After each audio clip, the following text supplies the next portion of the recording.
Okay तो welcome back again guys. आज हम लोग फिर से करने वाले हैं 17 मार्च का सेकेंड शिफ्ट का paper.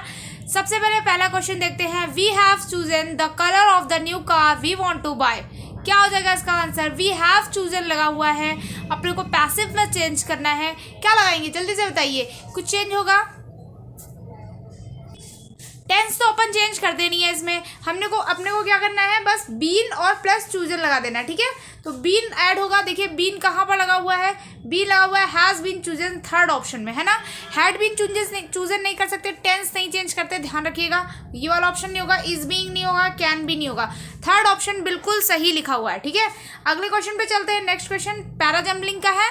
From the outer entrance itself, okay, from the outer entrance itself he had noticed that there was no one inside. A से ऑप्शन है, हाँ है।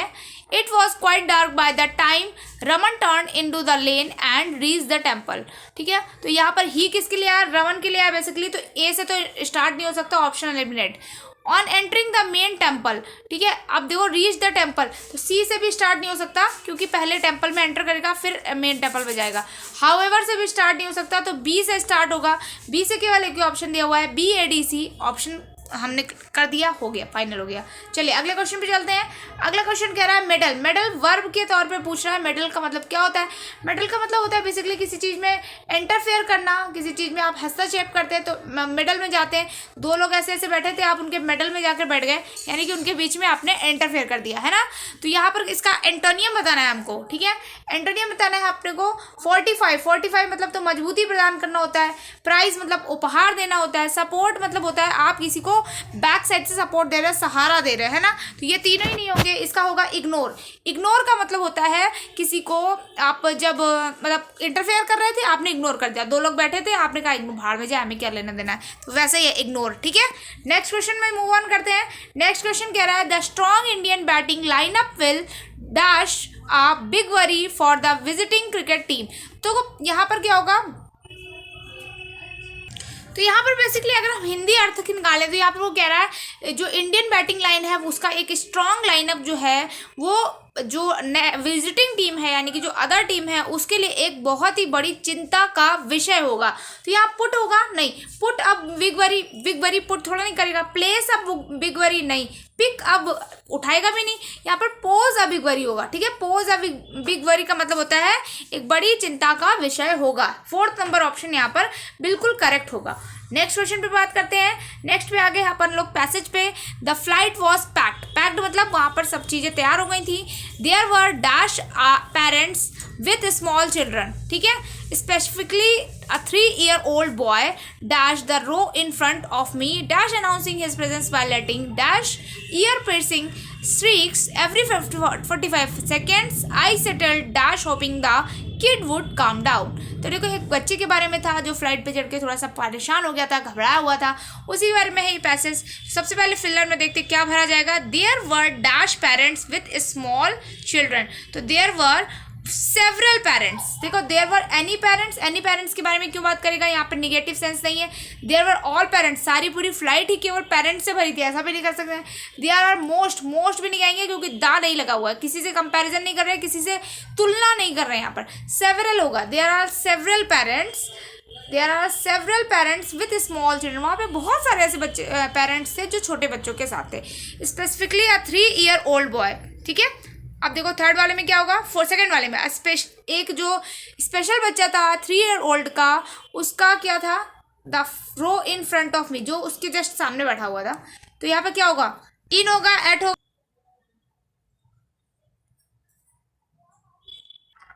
ठीक है। तो देखते हैं यहाँ पर क्या आएगा।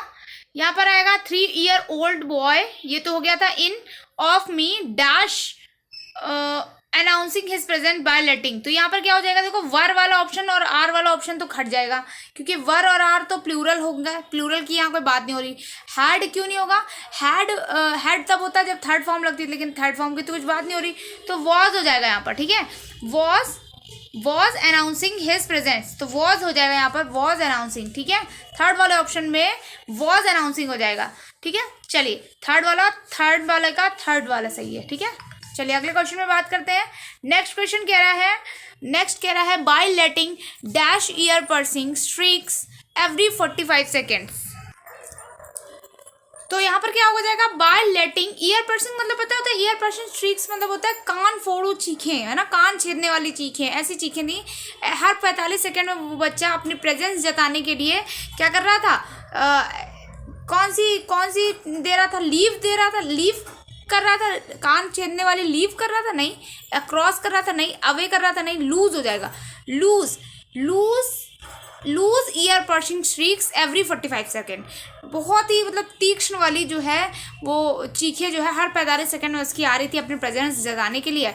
आई सेटल्ड डैश हेल्पिंग, अब देखो लास्ट है, I settled dash helping the kid would calm down. मैंने जो है क्या किया, डाउन, आई सेटल डाउन, मैं सेटल डाउन हो गया ताकि आई सेटल डाउन, है ना, आई सेटल डाउन ताकि जो है किड शायद काम डाउन हो जाए, ये सोचकर, hopping the kid would calm down, ये सोचकर कि शायद किड जो है वो अब काम डाउन हो जाए। ठीक है, नेक्स्ट क्वेश्चन पे देखते हैं। We enjoyed watching the film because it was a down to earth depiction of modern life. Down to earth का मतलब पता है क्या होता है, एकदम नॉर्मल जमीन से जुड़ी हुई चीज़। जमीन से जुड़ी हुई चीज़ें कैसी होती हैं, डायरेक्ट और प्रैक्टिकल, बिल्कुल जो डेली लाइफ में हो सके वही तो होती है ना। फैंसीफुल और ड्रीम वाली होंगी तो ये तो काल्पनिक हो गई, शॉर्ट और मीनिंगफुल होंगी भी नहीं हो सकती, प्लीजिंग और एंटरटेनिंग भी नहीं होती, क्योंकि जिंदगी जो है वो प्लीजिंग और एंटरटेनिंग नहीं होती है ना, कैसी होती है, प्रैक्टिकल और डायरेक्ट होती है, जैसा डेली जीवन में होता है वैसी। तो डाउन टू अर्थ का मतलब होता है प्रैक्टिकल एंड डायरेक्ट। चलिए अगले क्वेश्चन में चलते हैं। कोफ, कोफ का मतलब पता है क्या होता है, कोफ का मतलब होता है एक खाड़ी, एक तरीके से ना, बे बोलते हैं उसको। ठीक है, कोफ का मतलब होता है बे, किसी तट का छोटा सा टुकड़ा। हॉलो मतलब पता ही है आपको, खोखला। पिट, पिट मतलब भी गड्ढा होता है एक तरीके सा, ठीक है, पिट मतलब गड्ढा होता है।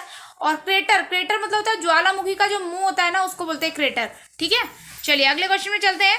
रूफुल, रूफुल का मतलब पता है क्या होता है, बहुत ही सैडनेस से भरा है, बहुत ही दुखी, उदास है, सैड है ना, उसको बोलते हैं रूफुल। रूफुल का एंटोनियम बताना है, रिग्रेटफुल, रिग्रेटफुल तो पछतावेपूर्ण जो जिंदगी है। स्पाइसी मसालेदार है, फ्रेग्रेंट है, नहीं फ्रेग्रेंट भी नहीं होगा। जॉयफुल हो जाएगा, जॉयफुल मतलब बहुत उत्साह है, जिसके जीवन में आनंद है, उसको बोलते हैं जॉयफुल। तो जॉयफुल का उल्टा रूफुल। ठीक है, चलिए अगले क्वेश्चन में आते हैं। नेक्स्ट क्वेश्चन कह रहा है the minister said anyone using drones will have to register them और एन डैश पोर्टल। तो कौन से पोर्टल में वो अपने आप को रजिस्टर करा सकता है, जो ड्रोन्स उड़ाएगा वो कौन से पोर्टल में कराएगा बताइए। एयरपोर्ट पोर्टल नहीं होता है, एयरलाइन पोर्टल नहीं होता है, एरोप्लेन पोर्टल, एविएशन पोर्टल होता है, एविएशन पोर्टल। ठीक है, एविएशन पोर्टल। ओके, नेक्स्ट पे चलते हैं। नेक्स्ट बोलते हैं, नेक्स्ट है a vertical passage way into a mine. तो ये देखो अभी पढ़ाया था, ठीक है, अ वर्टिकल शाफ्ट, शाफ्ट हो जाएगा, शाफ्ट। तो देखो यहाँ पर बात कर रहा है कोई ऐसा वर्टिकल पैसेज वे हो जहाँ से चीज़ें निकल सके, एक टाइप का पोल टाइप का बोल सकते हैं, किसी माइन यानी कि ऑटो वगैरह में जो होता है ना, तो उसको बोलते हैं शाफ्ट बोलते हैं उसको। लॉबी, लॉबी आपके घर में होती है ना, जहाँ पर डाइनिंग एरिया वगैरह बनाया जाता है, उसको बोलते हैं लॉबी, जहाँ पे कमरे नहीं बने हो, है ना, एकदम खुला एरिया बनाओ, ऊपर से छत हो। ठीक है, आइल, आइल मैंने अभी आपको बताया था, जो पैसेज वे होता है निकलने के लिए, उसको बोलते हैं ना आइल।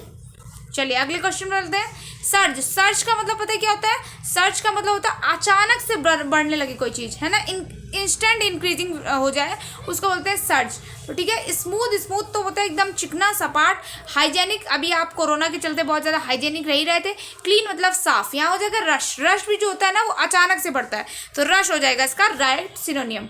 16 नंबर पे देखते हैं this furnitures has been taken on hire for the function in the college.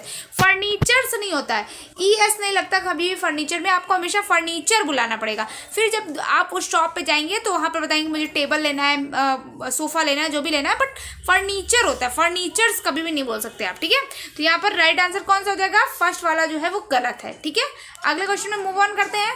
Para jumble बताना है।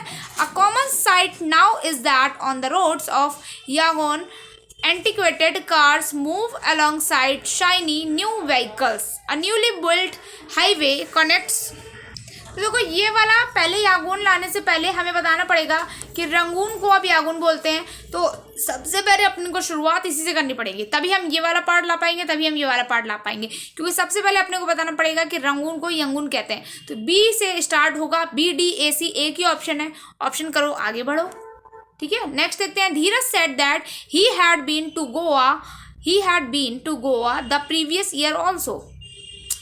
क्या हो जाएगा, Dheeraj said that he had लगा हुआ है ना, हैड की वजह से क्या हो गया, आई हैव किस ऑप्शन में है, I have been to Goa last year also, है ना, प्रीवियस ईयर का लास्ट ईयर हो जाएगा, तो last year also second option हो जाएगा। I have been, had been नहीं होता है, वेंट नहीं होगा, ठीक है। और इसके अलावा, ठीक है, चलिए नेक्स्ट क्वेश्चन में मूव ऑन करते हैं। करेक्ट स्पेलिंग बतानी है। विजिबिलिटी गलत लिखा हुआ है, SI होना चाहिए था। सर्टेनिटी गलत लिखा हुआ है, सर्टेनिटी होता है, गलत लिखा हुआ है, ठीक है। पिटी सही लिखा हुआ है। पिटी मतलब पता है क्या होता है, एक तरीके से मॉडेस्टी दिखाना, ठीक है, बहुत ही ज़्यादा न्यायपूर्ण जो व्यक्ति हो उसको बोलते हैं, ठीक है। तो यहाँ पर देखो इसमें क्या है, TAIN होना चाहिए, सर्टेनिटी होता है, ठीक है, सर्टेनिटी होता है। और इसमें इस वाले ऑप्शन में EI जो है वो गलत है, IE होना चाहिए यहाँ पर, ठीक है, IE। चलिए अगले क्वेश्चन में बढ़ते हैं। His guide asked him to pull up his socks if he wanted a good rank. अगर तुम्हें अच्छी रैंक लानी है तो तुम्हें अपने मोजे ऊपर चढ़ाने पड़ेंगे। दैट मीन्स मोजे ऊपर चढ़ाने का मतलब क्या होता है, make a greater effort to improve, अपने आप को सुधार करने के लिए बहुत ज़्यादा इंप्रूवमेंट लाना पड़ेगा। जैसे अगर आप इस बार CHSL में अच्छे मार्क्स लाना चाहते हैं तो कम से कम 2017 के पूरे पेपर, 2018 के पूरे पेपर और 2019 के पूरे पेपर लगा के जाओ, निश्चित तौर पर तुम्हें अच्छे मार्क्स मिलेंगे, ठीक है। तो इसका राइट आंसर क्या हो जाएगा, सेकंड वन हो जाएगा, ठीक है। अगले क्वेश्चन में चलते हैं। नेक्स्ट क्वेश्चन क्या कह रहा है, नेक्स्ट क्वेश्चन कह रहा है 21, plenty of peoples likes to celebrate new year's eve with their family and friends. तो देखो यहाँ लाइक्स नहीं होगा, यहाँ लाइक होगा। क्योंकि लाइक क्यों होगा बताओ जल्दी से, लाइक इसलिए होगा क्योंकि प्लेंटी ऑफ पीपल्स का मतलब हो गया पीपल, एक बड़ी मात्रा में पीपल है ना, तो प्लूरल होगा, यहाँ पर लाइक होना चाहिए, लाइक टू सेलिब्रेट। तो यहाँ पे फर्स्ट ऑप्शन में एरर है। चलिए अगले क्वेश्चन में देखते हैं। Siddharth want to become a football player but needs to practice more rigorously. तो देखो यहाँ वांट टू बिकम होना चाहिए, वांट्स टू बिकम होगा। सिद्धार्थ अकेला व्यक्ति है तो ये सिंगुलर हो गया, तो वांट्स टू बिकम। देखो दो एरर कितनी हलवा आ गई, वांट्स टू बिकम, ठीक है, सेकेंड ऑप्शन होगा। I have prepared well for the exam and I am ready to answer any question. I have prepared है, बिल्कुल सही लिखा हुआ है, हैव प्रिपेयर्ड, विल प्रिपेयर्ड होगा नहीं। मैं किसी भी एग्जाम को आंसर देने के लिए तैयार हूँ तो उससे पहले से प्रिपरेशन करिए ना। आई मे प्रिपेयर, प्रिपेयरिंग नहीं, नो इम्प्रूवमेंट होगा। फोर्थ ऑप्शन बिल्कुल सही है।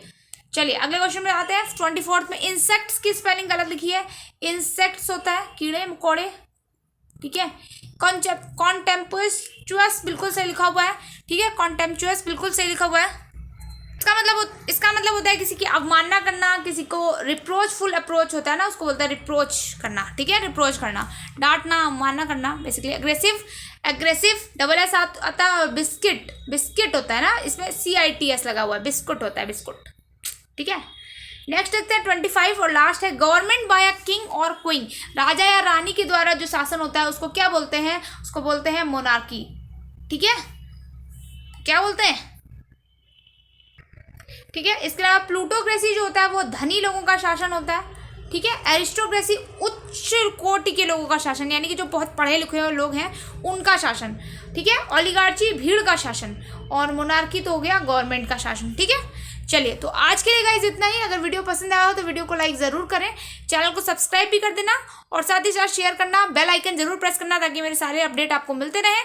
फेसबुक पेज को भी आप ज्वाइन कर सकते हैं, टेलीग्राम ग्रुप को भी ज्वाइन कर लीजिए जिससे आपको सारी अपडेट्स यहाँ पर भी मिलती रहती हैं। मिलते हैं नेक्स्ट वीडियो में, till then bye bye, take care, अपना ख्याल रखें।